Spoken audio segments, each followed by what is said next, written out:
मेरे प्यारे युवा साथियों, आज मैं एक विशेष युवा साथी वर्ग से बातचीत कर रहा हूं। सर्वप्रथम तो मैं आपको दीपावली की बहुत बहुत बधाई, शुभकामना देता हूं। दीपावली के बाद गोवर्धन पूजा और आज भैया दूज, ये उत्सव भी मनाए जा रहे हैं। आपको इस उत्सवी माहौल में बहुत बहुत शुभकामना और बधाई। मित्रों, आज के प्रथम 20 मिनट में मैं आपके सामने 20 बातें रखने वाला हूं। आशा करता हूं कि आप उनको याद रखें अथवा लिख लें। न लिख पाए, न याद रख पाए तो बाद में भी आपको कोशिश करूंगा कि एक एक बात आपको ध्यान कराई जाए। जैसा आपको पहले बताया गया होगा कि आज 24 वर्ष और 25 वर्ष के बीच के ऐसे युवाओं से मैं बातचीत कर रहा हूं। हालांकि हर दिन किसी न किसी एक लाभार्थी वर्ग से बात करता हूं, लेकिन आज मन में आया कि हमारे जो देश के कर्णधार, भविष्य के हमारे ऐसे नागरिक जिनके कंधों पर इस देश का भविष्य निर्भर है, उनसे बातचीत की जाए। अपनी ओर से कुछ बात बताने के बाद आपसे आखिर बातचीत करने के बाद जानना भी चाहूंगा कि आपके मनों में क्या चल रहा है। ये आयु एक ऐसा पड़ाव है, जैसा हम जानते हैं कि जीवन को हमारे शास्त्रों में 4 हिस्सों में बांट करके देखा गया है कि 25 वर्ष तक की आयु तक ब्रह्मचर्य आश्रम, 50 वर्ष तक की आयु तक गृहस्थ आश्रम और 75 वर्ष तक की आयु तक वानप्रस्थ, उसके बाद संन्यास। अब ये योजनाएं आखिर समाज में व्यवस्थाएं बनाने के लिए की गई थी। अब भले ही थोड़ा बहुत अंतर आया हो, लेकिन कमोबेश ये व्यवस्थाएं, इन अवस्थाओं में से हमको निकलना पड़ता है। हम एक प्रकार से अपने बालपन के बाद अपनी शिक्षा प्राप्त कर और 25 वर्ष में हम प्रवेश कर गए हैं। बहुत कुछ मन में चल रहा होगा, तो एक तो जो कुछ हमारे मन में चल रहा है उसको निश्चित रूप से विचार करें। ये एक पहली मेरी आपसे बात है कि विचार करें, गहराई से करें, ताकि हम आगे बढ़ें। अब इन्हीं बातों को विचार करते समय कई बार उहापोह होती है मन की स्थिति। तो मैं जो दूसरी बात बता रहा हूं वो मन की स्थिति ऐसी है कि बहुत बार एक शब्द हम सुनते हैं, मुश्किल। ये मुश्किल शब्द पर जरूर विचार करें कि ये मुश्किल नहीं है कुछ भी। कोई भी कठिनाई आए उसको हम चुनौती माने कि चुनौती के नाते से अगर हम उसका मुकाबला करेंगे तो हमारे जीवन का उद्देश्य ये पूरा हो जाएगा। और जब भी कभी ये चुनौती यानी भारी पड़ती है तो समझो कि हम उसको दूर करने के लिए सफलता भी हमारे सामने उतना ही जल्दी आती है। हम सफल होते हैं, उसको अनुभव, उपलब्धि का अनुभव ये कहा जाता है। तो इन स्थितियों में हमारी क्षमताओं का विकास भी होता है और हम ताकतवर बनकर के उभरते हैं। इसलिए ये आयु ऐसी है, इसमें इन बातों का ध्यान रखना बहुत आवश्यक है। मैं अगली बात, तीसरी बात जोड़ रहा हूं। अपने जीवन को एक बाधा दौड़ समझें। बाधाएं आएंगी, बाधाओं को पार करके हमको दौड़ना है। और इन बाधाओं में जो किशोर अवस्था होती है उसमें बहुत से प्रलोभन, बहुत से पतन के रास्ते भी खुलते हैं। हमें नशे की लत, आपराधिक संगति, दिशाहीनता, इस ओर भी लोग धकेलने की कोशिश करेंगे। हमें इनसे बचना है और बचते हुए अपने जीवन को भी सुरक्षित रखना है और अन्यों को भी हमने प्रेरित करना है। और साथ ही जो दुर्बल समाज है, जिसको आवश्यकता है सुरक्षा की, उसका सुरक्षा करनी है। स्त्रियों का सम्मान करना है। कमजोर वर्ग के प्रति करुणा, ये अपने व्यक्तित्व का ये हिस्सा होना चाहिए। तो एक बहुत बड़ा एक पहलू, इसको अगर हम जीवन में लेकर चलेंगे तो हर कोई हमारे बारे में अच्छी टिप्पणी करेगा। ऐसा ही मैं अगला बिंदु, चौथा बिंदु जो बता रहा हूं, उसमें कई बार हमको दूसरे व्यक्तियों के जीवन के बारे में पता लगता है। कभी अच्छा होता है, कभी बुरा होता है। मेरा कहना है कि हमें किसी के जीवन की नकल नहीं करनी चाहिए। हमें अपने आप को, हम जिस जीन के बने हैं, जिस प्रकार का हम जीवन रहन सहन रखते हैं, जो हमारी परिवार की स्थिति, हमारे समाज की स्थिति, हमारे गांव शहर की स्थिति है, उसी के अंदर हम एक यूनिक कैरेक्टर बनकर के उभरें। हम सबसे अलग होते हुए भी कैसे अपने आप को आगे बढ़ाएं। सब लोग अपने अपनी क्षमताओं के हिसाब से अलग अलग गुण रखते हैं। कोई पढ़ने में अच्छा है, कोई लिखने में अच्छा है, कोई बोलने में अच्छा है, तो कोई हिसाब किताब रखने में अच्छा है, कोई गाने बजाने में अच्छा हो सकता है, कोई खेल कूद में अच्छा हो सकता है। तो हमको चाहिए कि हम जिस काम में भी अच्छे हैं, हमें उसका श्रेष्ठ बन करके और अपना उद्यम करके उभरना है। ध्यान रहे कि अगर हम किसी के काम के हैं तो कभी बेकार नहीं बैठ सकते, क्योंकि दुनिया आज काम के आदमियों को ढूंढ रही है। जो बेकार हो जाता है उसको दुनिया भी स्वीकार नहीं करती। इसलिए अगर हम काम के आदमी हैं, कुछ ना कुछ श्रेष्ठ हमारे पास है, तो जरूर हम आगे बढ़ेंगे। जैसा कहावत है कि jack of all but master of one. कभी कभी उल्टी कहावत कई लोगों के ऊपर फिट हो जाती है कि jack of all but master of none. हमको मास्टर ऑफ नन नहीं बनना, हमको मास्टर ऑफ वन बनना है। यदि एक कोई चीज हमारे जीवन में उभर करके आती है तो निश्चित रूप से हमको बहुत वो आगे बढ़ाएगी। मित्रों, इसी प्रकार से अगर मैं पांचवी बात आपसे शेयर करना चाहता हूं तो वो है कि हमको टीम वर्क में काम करना चाहिए। कई बार अकेले आदमी बहुत कुछ कर सकता है, लेकिन दूसरों को साथ न ले जाने के कारण से जीवन में पीछे रह जाता है। हम अपने स्किल का पूर्ण लाभ तभी ले पाएंगे कि टीम के साथ मिलकर के हम काम करेंगे। मुझे याद है, हम छोटे होते थे, एक खेल खेलते थे। कभी भी कोई कठिनाई काम अगर आती थी तो मिलकर के जब करते थे तो एक नारा लगाते थे। नारा होता था, क्या 9 मत का 1 मत होगा? 9 लोग मिलकर के बड़े से पत्थर को, बड़े से पहाड़ को उठाने की भी क्षमता रखते हैं। एक एक नहीं उठा सकते, 9 लोग मिलकर के उसको उठा के और ऊपर उठा लेते थे। हमने कई बार बड़े बड़े काम करते हुए मजदूरों को देखा होगा। मजदूर मिल करके जोर लगाते हैं, नारा लगाते हैं, जोर लगाओ वहीं शाह, ताकि वो बड़े से बड़ा पत्थर, बड़े से बड़ा भारी वजन का कोई गाटर, ये सब उठा करके कहीं से कहीं लुढ़का के ले जाते हैं। तो इसलिए टीम का अपना एक महत्व होता है। तो हम अपने टीम के साथ चलेंगे तो जीवन में निश्चित रूप से हमको सफलता मिलेगी। मेरी ओर से आपके सामने रखने वाला जो छठा बिंदु है वो है कि हमारी सोच ये सकारात्मक होनी चाहिए। दिल में उमंग होनी चाहिए, मन में हमेशा उत्साह रहना चाहिए। निराशा कभी हमारे नजदीक न लगे। हो सकता है कभी कभी अपने काम में हमको वो सफलता नहीं मिल रही जो हम चाहते हैं, फिर भी निराशा को नजदीक न लगने दें। हम हरियाणा के लोग हैं, आखिर तो गीता की धरती है, भगवान कृष्ण का उपदेश है। तो गीता में हमेशा निराशा को दूर रखा गया है। आशावादी बनकर के ही हम जीते हैं। और गीता का तो संदेश है, जो हुआ सो अच्छा हुआ, जो हो रहा है सो अच्छा हो रहा, जो होगा सो अच्छा होगा। हाँ, कर्म की शर्त जरूर लगाई गई है। कर्म करना नहीं छोड़ना है, लेकिन निराश नहीं होना है। एक बहुत साधारण कहावत हरियाणा में बोली जाती है, क्या कि रोते हुए जाओगे, मरे की खबर लाओगे। अर्थात कोई अस्पताल जा रहा है, किसी व्यक्ति को पूछने के लिए जा रहा है, रास्ते में कोई व्यक्ति मिल गया कि कहां जा रहे हो, अस्पताल जा रहे हैं, लेकिन चेहरा उतरा हुआ था, तो उस व्यक्ति ने कहा थोड़ा सा प्रसन्न होकर जाओ, वरना रोते हुए जाओगे तो मरे की खबर लाओगे। तो ऐसा उत्साह देने के लिए भी ये कहावतें बनी हैं। हमेशा हम जो भी कुछ करना चाहते हैं, अच्छा ही कर रहे हैं, अच्छा करने की ललक से हम काम कर रहे हैं, तो सकारात्मक सोच ही हमारी होनी चाहिए। और सकारात्मक सोच के लिए जरूरी है कि नित्य व्यायाम करें, योग करें, अपनी आदतें ठीक रखें, नई नई चीजों को भी सीखें, नई नई जगहों की यात्रा करें और इसी प्रकार से नए लोगों को भी मिलें। नित्य नए अनुभव से हमारा स्वयं में विश्वास मजबूत होगा और हम अपनी चुनौतियों से ये मुकाबला कर पाएंगे। तो ये 7वां बिंदु भी हमारे लिए उतना ही महत्वपूर्ण है जितना हम अपने मन को स्थिर रखने के लिए मजबूती से काम करेंगे तो हमेशा हमें प्रसन्नता ही देगी। जैसा मैंने बताया कि हम भाग्य पर निर्भर हाथ पर रात रख करके नहीं बैठेंगे। 8वां बिंदु है कि कर्म जो है वही पूजा है। गीता में लिखा है, 2 अध्याय 47वां श्लोक, क्या कर्मण्येवाधिकारस्ते मा फलेषु कदाचन। हम कर्म करने का हमको अधिकार है। कर्म करेंगे, लेकिन फल की चिंता नहीं करेंगे। फल ऐसा नहीं कि मिलता नहीं है, कर्म का फल मिलता है, लेकिन उसके लिए हम बिना ही काम किए या काम करने के बाद तुरंत उसकी चिंता करें कि फल कब मिलेगा, कब मिलेगा। निश्चित रूप से जो हमने कर्म किया है उसका फल समय पर अपने आप मिलेगा, ऐसा मेरा मानना है। मेरी ओर से 9वां बिंदु जो मैं आपके सामने रख रहा हूं वो ये है कि आखिर सरकार जनहित के बहुत कार्य करती है, युवा वर्ग के लिए भी कार्य करती है। तो निश्चित रूप से आप सरकार की नीतियां और कार्यक्रम उनकी भी जानकारी रखें और ये जानकारी का सदुपयोग आपको अपने लिए भी करना है, परिवार के लिए भी करना है, समाज के लिए भी करना है और राष्ट्र को आगे बढ़ाना है। प्रजातंत्र में विरोधियों का काम हमेशा आलोचना करना होता है।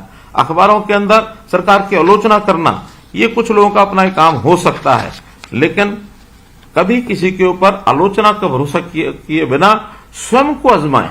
कोई भी बात आप सुनते हैं तो उसको स्वयं आजमा कर देखें। अगर कोई चीज ठीक नहीं है तो हमें बताएं, चीज अच्छी है तो लोगों को बताएं और मैं आपको विश्वास दिलाता हूं कि अगर कोई आप ऐसी बात हमको ध्यान कराएंगे कि जो ठीक नहीं लग रही है, उसको हम निश्चित रूप से समाज के हित में, प्रदेश के हित में, आप सबके हित में उसको हम ठीक करेंगे।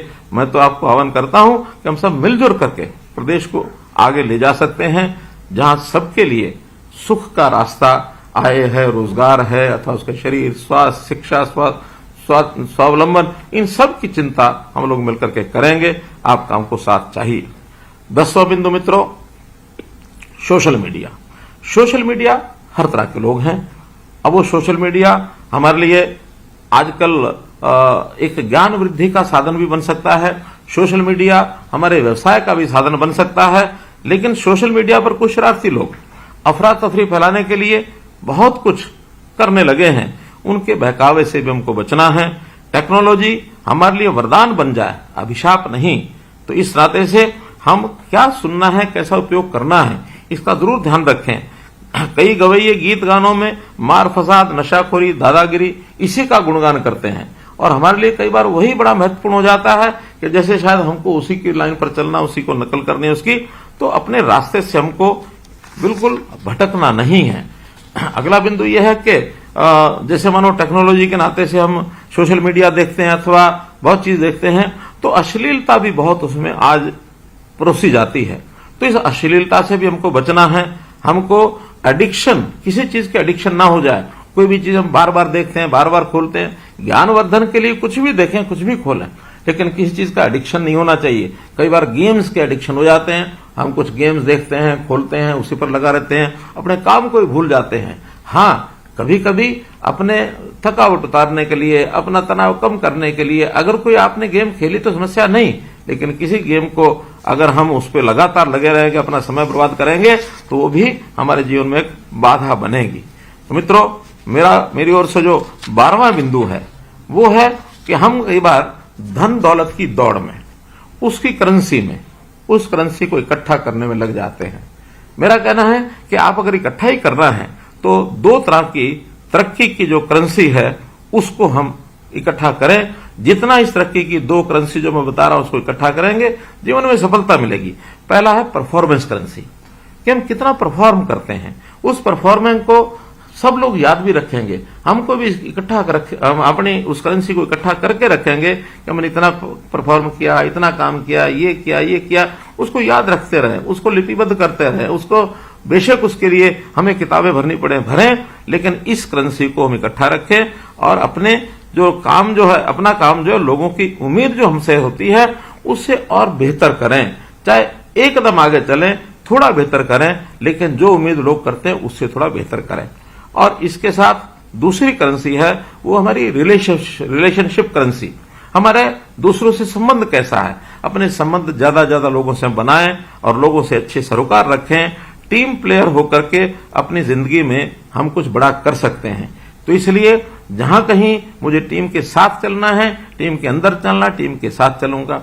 कभी कभी मुझे टीम को लीड करना है, अगर मैं टीम का लीडर बनता हूं उस समय भी मन में किसी प्रकार का ऐसा भाव नहीं आना चाहिए कि मैं सबसे अलग हो गया, बड़ा हो गया, बल्कि टीम लीडर के मन की सोच चाहिए कि I am first among the equals.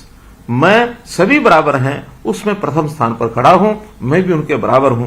तभी अपनी टीम को हम साथ लेकर के चल सकते हैं मेरे मित्रों। तो युवा साथियों, ये मन के विचार यही हमको सबसे आगे लेकर के चल सकते हैं। 13वीं जो बात मुझे आपको कहनी है वो है कि हमेशा खुश रहना सीखना चाहिए। और ये खुश रहने की कला वास्तव में हमको बच्चों से सीखनी चाहिए। बच्चों में जो कुछ गुण होते हैं उसमें एक गुण होता है वो हमेशा खुश रहता है, वो कभी निराश नहीं होता है, कभी उसको चिंता नहीं होती है। हाँ, कोई इच्छा होगी, आवश्यकता होगी तो थोड़ा रोएगा, माँ उसको कोई चीज देती है तुरंत प्रसन्न होगा, खुश होगा। तो बच्चे की आदत खुश रहने की जरूर उनसे सीख लेनी चाहिए। और जब हम खुश रहेंगे हमारे मन का तनाव ये समाप्त होगा। आनंद और उत्साह के साथ हम गर्व की ज्यादा और उदासी, चिंता और गुस्से की अनुभूति ये कम करेंगे। एक देश ऐसा भी है भूटान, जो हमेशा बहुत तरह के जो इंडेक्स होते हैं, प्राइस इंडेक्स है या कहीं शेयर मार्केट इंडेक्स है, ऊपर नीचे होता रहता है। भूटान ऐसा देश है जिसने अपने ऐसी विधा निकाली है कि वो हैप्पीनेस का इंडेक्स इसको ही नापता है। तो हैप्पीनेस उनके लोगों में कितनी आई है इसके लिए उन्होंने प्रबंध कर रखा है। तो हमारे यहाँ हैप्पीनेस इंडेक्स ये कैसे बढ़े, ये कम से कम व्यक्तिगत तौर पर हम जरूर अपनी चिंता करें कि हमेशा खुश रहने का, और ये हमारे मन में एक विचार आना चाहिए। मित्रों, हमारे मन में बहुत स्वप्न होते हैं, तो उन स्वप्नों को भी हमने जो है आगे बढ़ाना है। हम में से कोई डॉक्टर बनना चाहता है, कोई इंजीनियर बनना चाहता है, कोई अधिकारी बनना चाहता है, कोई सरकारी नौकरी के तलाश में है। अभी सरकारी नौकरियों की एक होड़ सी लगी हुई है, बहुत से लोग उसकी तैयारी कर रहे हैं, और उस तैयारी के अंदर आप लोगों को बहुत से प्रकार बताए गए हैं कि रोजगार जो सरकार का वो एक मेरिट के ऊपर मिलेगा, और मेरिट की नौकरी का मतलब यही होता है कि जिसको पढ़ाई लिखाई में योग्यता हासिल हुई है वही नौकरी में आएगा। और अगर किसी को नौकरी मिलती है, हमको नहीं मिलती है, तो भी हमको अफसोस नहीं होता, बल्कि एक विश्वास होता है कि मुझे इस बार नहीं मिल रही है तो मैं और बेहतर काम करूं, ताकि बेहतर काम करने के बाद अगली बार जो है वो नौकरी मिल जाए। और हाँ, यदि किसी गलत व्यक्ति को नौकरी मिल जाए तो फिर हमें अफसोस होता है, लेकिन हमने मिशन मेरिट को बनाए रखने के लिए संकल्प लिया है, तो इसलिए आपको हमेशा अपने आप को मेहनत करके आगे बढ़ने की आवश्यकता है। कहीं किसी प्रकार का अफसोस आपको होगा नहीं। पिछले 9 सालों में हमने 1,10,000 युवाओं को और जो मिशन मेरिट के अंतर्गत ये नौकरी दी है, और अभी इस अगले 3-4 महीनों में 60,000 नौकरियां और लाइन में लगी हैं। इसलिए आप लोग हमेशा अपने व्यवसाय के नाते से इस काम में लगे रहें। मित्रों, मेरा एक और कहना आपसे है कि आप लोगों का उत्साह स्वामी विवेकानंद की उस कहावत से मैं जोड़ करके देखता हूं। स्वामी विवेकानंद ने जो युवा अवस्था में उन्होंने एक नारा दिया था कि जागो, उठो और आगे बढ़ो, तब तक मत रुको जब तक आप अपने जीवन का लक्ष्य प्राप्त न हो और अपनी मंजिल तक आप प्राप्त न पहुंच जाएं। तो इसलिए अपने काम करने में इस प्रकार का एक उत्साह बनाए रखें।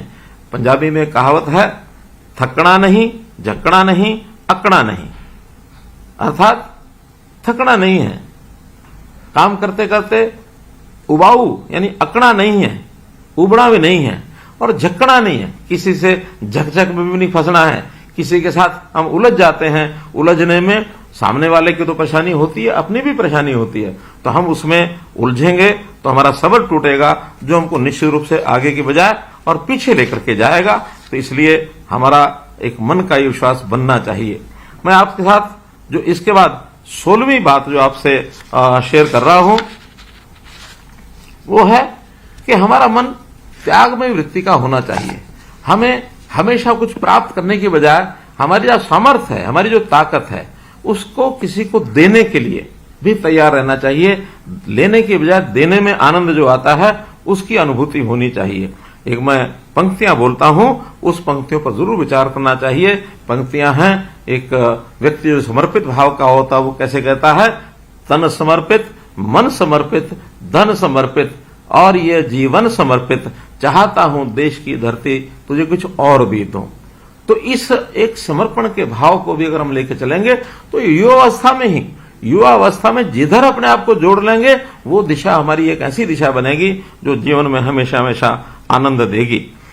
इस प्रकार से हमें जीवन में, जैसा मैंने बताया कि लोगों से जब मेलजोल रखेंगे, उनसे बातचीत करेंगे, खुश रहेंगे, तो एक 17वीं बात जो मुझे कहनी है वो ये कि एक शोध में एक पाया गया है कि सामाजिक संपर्क से हमारी जो रक्त धमनियां हैं उसमें ऑक्सीटोसिन ये रिलीज होता है, और जो सेरोटोनिन की मात्रा, ये एक वैज्ञानिक टर्म है, उस टर्म के हिसाब से सेरोटोनिन की मात्रा को बढ़ाता है, उससे मन प्रफुल्लित होता है। आखिर हमारी जो संवेदनाएं होती हैं उनको संचालन करने में भी कुछ शरीर की जो क्रियाएं होती हैं, उस क्रियाओं के बारे में लिखा गया है कि जब हम प्रसन्न रहते हैं, उस प्रसन्न रहने से हमारे मन में इस प्रकार के जो विचार आते हैं उसके प्रति हमको ध्यान रखना है। मित्रों, मैं आपके सामने जो बिंदु 18वां रखना चाह रहा हूं कि हमारा विशाल हृदय, उदार और विशाल हृदय यानी किस प्रकार से संकीर्ण हृदय का मानस क्या है, अयम निजा प्रोवेति गणना लघु चेतसाम, अर्थात ये मेरा है, ये तेरा है। इस भावना से जब काम करेंगे तो अर्थात वो जो है लघु चेतसा यानी छोटे मन का व्यक्ति और इस प्रकार का विचार करता है। उदार चरिता नाम तो, जिसका उदार चरित्र होता है वो कहता है कि वसुधैव कुटुंबकम, ये सारा विश्व, सारा देश, सारा समाज ये मेरा परिवार है। मैं हमेशा अपने भाषणों में कहता हूं के 2,80,00,000 लोग हरियाणा के, ये मेरे परिवार के सदस्य हैं। इसको कहने के बाद जब अनुभव होता है तो उसका आनंद ही कुछ और है। ठीक है, हमारा एक छोटा परिवार जिसमें माता पिता भाई बहन जो हमारे दादा दादी जो हमारे साथ रहते हैं वो एक परिवार होता है, लेकिन जैसा ही मन में विचार आएगा कि ये तो एक भाग है उसका, हमारा परिवार तो पूरा समाज मेरा परिवार है, इस भाव को हमारे देश की संस्कृति पहचान करती है, तो इस सांस्कृतिक भाव को मन में जरूर कहीं ना कहीं लेकर के चलना चाहिए। यही मेरा आपसे निवेदन है। अगर मैं उससे अगली बात कहता हूं, 19वीं बात, तो हमें अपने मस्तिष्क को भी काबू रखना है।